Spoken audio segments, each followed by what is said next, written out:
안녕하세요. 텍스쿨 김서희 세무사입니다. 오늘은 꼬마 빌딩 상속 증여 관련돼서 감정평가 사업 시행 관련한 내용에 대해서 말씀드려 보겠습니다. 20년도 초에 국세청에서 보도자료를 발표한 바 있는데요. 제목이 상속 증여세 과세 형평성을 높이기 위한 꼬마 빌딩 등 감정평가 사업 시행 안내입니다.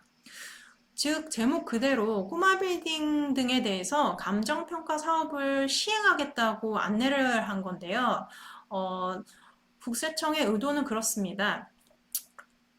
편법적인 증여 수단으로 꼬마 빌딩 등이 활용되는 것을 막기 위한 취지로서 이렇게 법이 개정된 것으로 보시면 되는데, 대상이 되는 부동산에 대해서 먼저 말씀드려 보겠습니다. 보시면 비거주용 부동산, 그리고 지상에 건축물이 없는 토지입니다. 비거주용 부동산이라고 한다면 주택이 아닌 상가 건물이나 아니면 이제 상가와 주택이 같이 있는 건물, 그리고 건물이 없이 땅만 있는 그런 부동산을 말합니다. 그러면 이런 부동산들이 왜 감정평가 사업을 시행하게 됐냐면, 보통은 이제 여기 보시면서 설명드리겠습니다. 보통 부동산의 경우에 아파트, 오피스텔 같은 경우는 매매가 빈번합니다. 그래서 이런 매매가가 형성되어 있기 때문에 매매 사례가액으로 상속 증여 시에 그 재산을 신고하게 됩니다. 이와는 반면에 아까 말씀드린 꼬마 빌딩이나 그냥 토지만 있는 경우에는 매매가 빈번하지 않기 때문에 이런 매매 사례가가 형성되어 있기 어렵고, 이런 이유로 보통은 이제 공시지가로 신고를 하게 된다는 거죠. 그러면 공시지가 같은 경우에는 아무래도 시세보다는 낮게 형성되어 있는 경우가 많기 때문에 국세청 입장에서는 증여를 할 때 이런 공시지가 활용해서 신고할 수 있는 부동산을 활용해서 증여세를 회피하려는 목적이 있다고 보는 겁니다.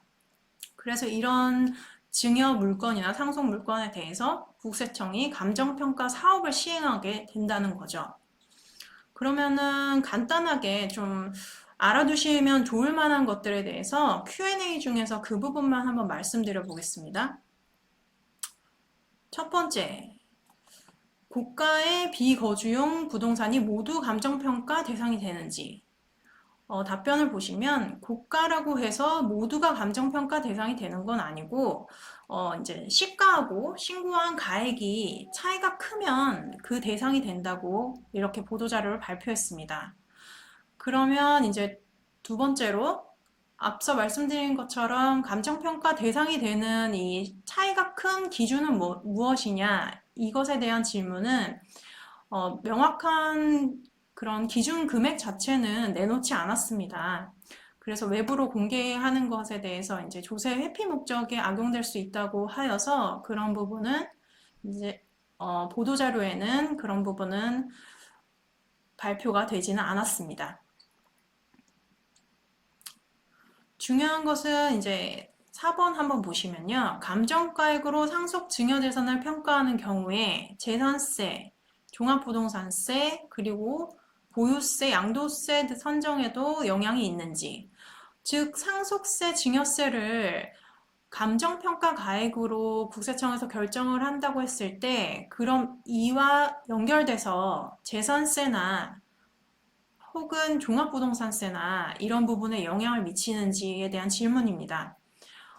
감정가액은 상속세, 증여세 과표와 세액 결정에만 영향을 미치고, 앞서 재산세와 종합부동산세에는 영향을 미치지 않는다는 것입니다. 그러면 이제 양도세하고는 어떨까요? 양도세하고는 관련이 있을 수 있습니다. 왜냐하면 이 상속 증여 가액이 감평가액으로 결정이 되게 된다면 상속을 받거나 증여를 받은 사람 입장에서는 이 감정가액이 내가 취득한 가액이 되는 거죠. 그러면 나중에 내가 이 부동산을 보유하고 있다가 팔 때는 이 감정가액 자체가 내 취득가액으로 인정받을 수 있기 때문에 양도세하고는 영향이 있을 수 있습니다. 다음으로 가장 중요한 것은 이 부분일 것 같습니다. 감정가액으로 평가함에 따라 세금을 추가 납부하는 경우 가산세는 어떻게 되는지 이 부분이 가장 궁금해하시고 잘 모르고 계신 부분인데요. 답변을 보시면 상속 증여재산에 대해 보충적 평가 방법에 따라 신고하였으나 이건 이제 공시지가 등으로 신고한 경우가 됩니다. 공시지가로 신고를 했는데 나중에 국세청에서 감평가액으로 결정을 하게 된다면 내가 당초에 신고한 세액보다 세금이 많이 납부를 해야 되게 되는 상황이 발생됩니다. 그러면 보통 다른 경우라면은 적게 신고한 것에 대해서 가산세가 발생이 되는데 이 경우에는 신고불성실 그리고 납부불성실 그러니까 납부 지연 가산세까지 면제되게 된다는 겁니다. 그러면 우리가 이제 공시지가로 신고를 했다가 나중에 국세청에서 감평가로 결정을 하게 돼서 추가로 세금을 납부하게 된다고 하더라도 가산세 측면에서는 부담할 세액이 없다는 것입니다. 이 부분은 알아두시면 좋을 것 같아서 설명을 드리는 거고요. 많은 분들이 이제 부동산을 증여함에 있어서 언제 증여를 할 것인지에 대해서도 그리고 또 어떻게 신고를 할 것인지에 대해서도 많이 고민을 하는데요. 이 영상으로 조금 도움 되셨으면 하는 바람입니다. 오늘은 이상으로 마치겠습니다. 감사합니다.